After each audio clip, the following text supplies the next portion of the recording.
Seminário no Ar, um estudo bíblico sobre o tema Aspectos da edificação do reino de Deus. Na edificação do reino de Deus, a liderança é fundamental. A obra de Deus, é bom a gente lembrar, é sempre feita pelo exemplo. Nunca é pela propaganda, por força, por violência, carros e cavalos, mas é pelo Espírito Santo de Deus. É bom a gente sempre lembrar isto. A obra de Deus é feita pelo Espírito de Deus e não por recursos humanos, por aspectos humanos, pela força humana, mas é pelo Espírito de Deus, que habita somente em pessoas e não em doutrinas, não em templos, não em instituições, mas somente em pessoas. Jesus deixou o exemplo. A obra de Deus é feita através de pessoas, num método pessoal. Pessoas que são exemplo para outras pessoas, discípulos que fazem discípulos.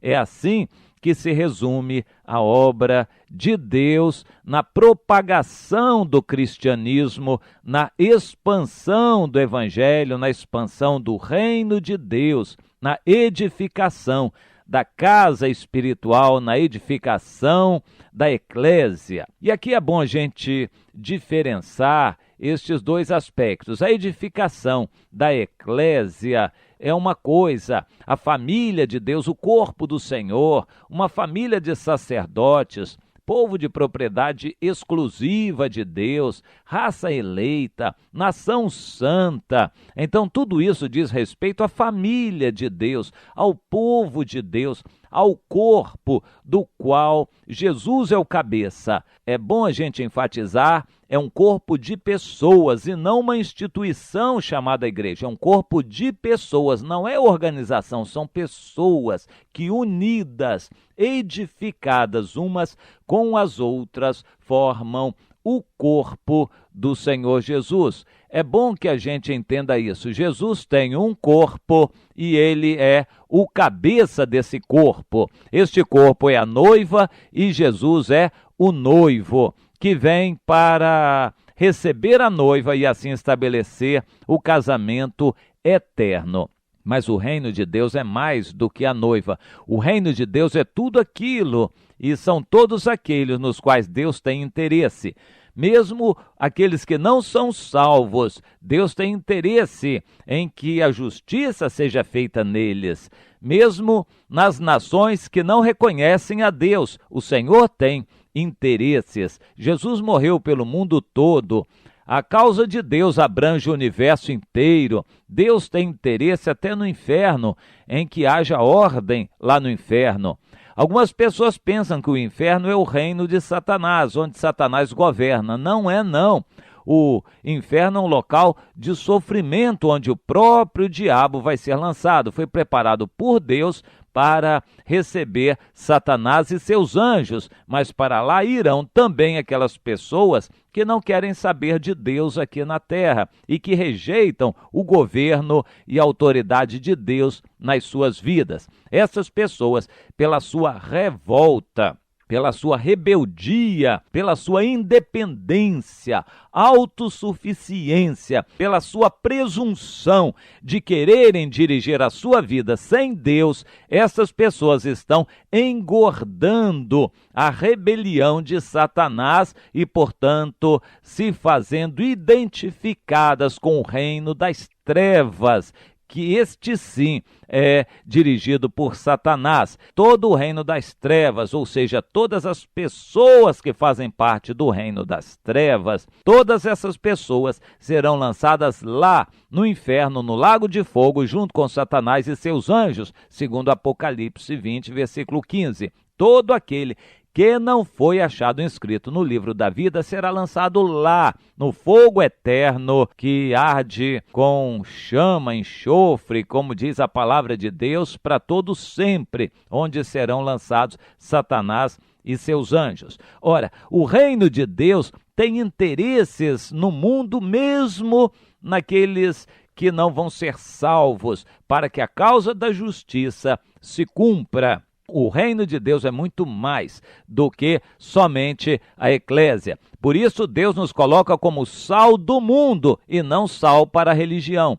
Deus quer nos fazer luz para o mundo e não somente luz para a igreja. Ele nos quer fazer luz para o mundo, sal para o mundo, sacerdócio para o mundo. O reino de Deus é muito mais do que a igreja. Guarde bem isto. No reino de Deus, para sua edificação, é necessário a participação e a instrumentalidade humana. Jesus veio dar exemplo. Ele fez discípulos, os apóstolos, que por sua vez receberam esta comissão do Mestre e também fizeram discípulos. Paulo fez Timóteo e recomendou a ele que, da mesma maneira que tinha aprendido com Paulo, que por sua vez tinha aprendido com Jesus, que Timóteo ensinasse para discípulos fiéis, que fossem homens idôneos e também capazes de ensinar a outros, discipular a outros, e assim, numa certa cadeia de discipulado, Deus seria revelado através da instrumentalidade humana de pessoas para pessoas e até atingir a humanidade inteira. É assim o método que Deus planejou, método pessoal, o discipulado, proclamação para todos e discipulado dos que creem, dos que querem ser discipulados. Este é o método que Deus estabeleceu. E neste método, a instrumentalidade humana é fundamental.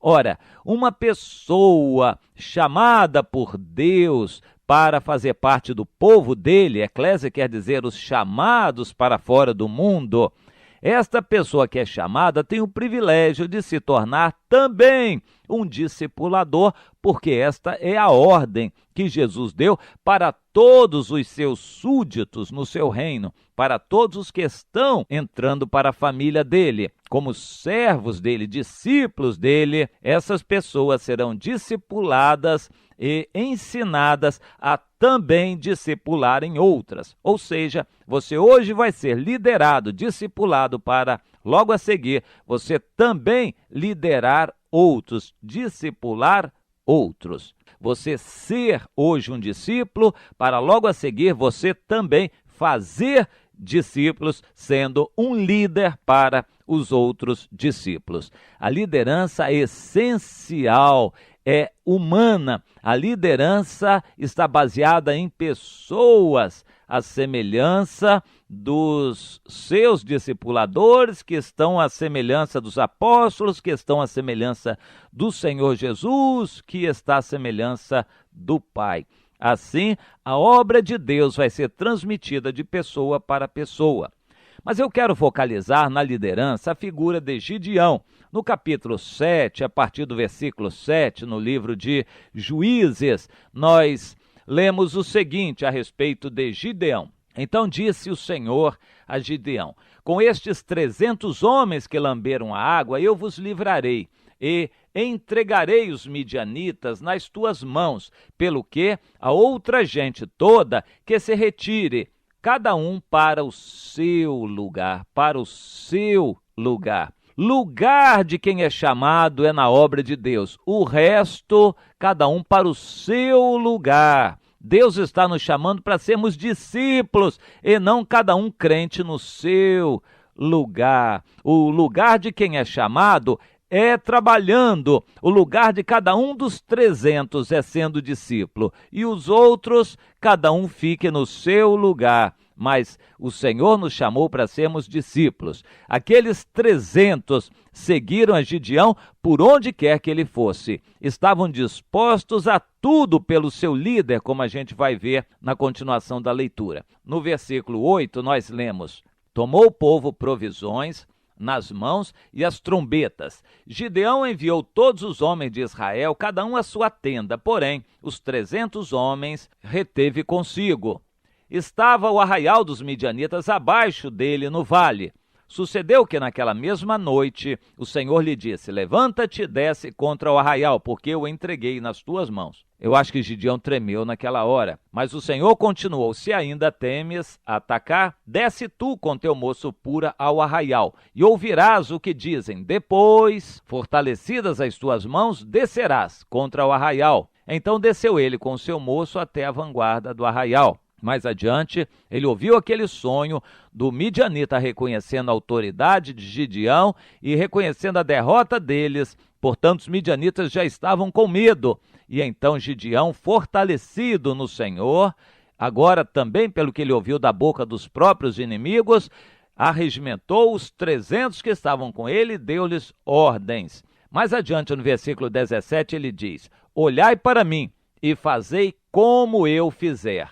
Chegando ele às imediações do arraial, ele disse: como eu fizer, assim fareis. E eles tinham que gritar espada pelo Senhor e por Gideão, porque esta foi a orientação: espada pelo Senhor e por Gideão. Nós lutamos fiéis ao Senhor, nosso Deus, pelo Espírito Santo que em nós habita, e fiéis ao nosso líder. Cada um precisa ter um líder aqui na terra. O Gideão é fundamental. O líder é aquele que vai à frente, é aquele que faz o que manda os liderados fazerem ou orienta, é o líder que lidera pelo exemplo. O apóstolo Pedro deixou esta recomendação aos presbíteros, aos líderes, em 1 de Pedro, capítulo 5. Que vocês pastoreiem o rebanho de Deus como eu tenho dado exemplo, não como gananciosos ou dominadores do rebanho, mas sendo exemplo. Eu rogo isto a vocês, eu que sou líder, como vocês, que também estou procurando dar o exemplo, assim exercendo a liderança que o Senhor me entregou. Da mesma maneira, digo eu, é o que eu quero fazer, é o que devemos fazer, pelo exemplo. E quem nos segue vai entender que nós estamos seguindo o Senhor. O que aprendemos com irmãos que aprenderam com outros irmãos que aprenderam com o Senhor Jesus, isso estamos ensinando para outros que vão aprender conosco e estarem aptos a ensinarem também a outros. Assim é a cadeia do discipulado, a transmissão do evangelho, a expansão do reino de Deus. E este é o processo de crescimento do povo de Deus e a edificação dele. Instrumentalidade humana, a liderança é essencial para esta edificação. E assim o Senhor quer que líderes sejam como Gideão, sendo exemplo. Com fé em Deus, tendo experiências com Deus, sendo exemplo nos dízimos, na fidelidade, na leitura da Bíblia, na oração, na simplicidade, na humildade, na autoridade espiritual, na unção, na busca do poder do Espírito Santo. É assim que o Senhor quer os líderes, sendo exemplo de vida reta, santa para os irmãos e sendo semelhantes a Jesus. Esta é a palavra que temos de Deus e o exemplo que temos em Gideão e a recomendação que temos em Pedro para liderarmos aqueles que nos foram entregues pelo exemplo. Você tem uma liderança que é cuidar daquelas pessoas que Deus colocou nas suas mãos. Faça-o pelo exemplo. Não abuse de autoridade, não queira mandar, mas faça pelo exemplo e os outros vão fazer como você. Como eu fizer, disse Gideão, fazei vós também. Espada pelo Senhor e por Gideão. Os discípulos vão entender isso muito bem, vão reconhecer e seguir a liderança de alguém que segue o Senhor também, de alguém que é exemplo. Assim, o Senhor nos ensina e assim deve ser a obra de edificação da casa de Deus, da família de Deus, do reino de Deus, para a glória dele. Amém.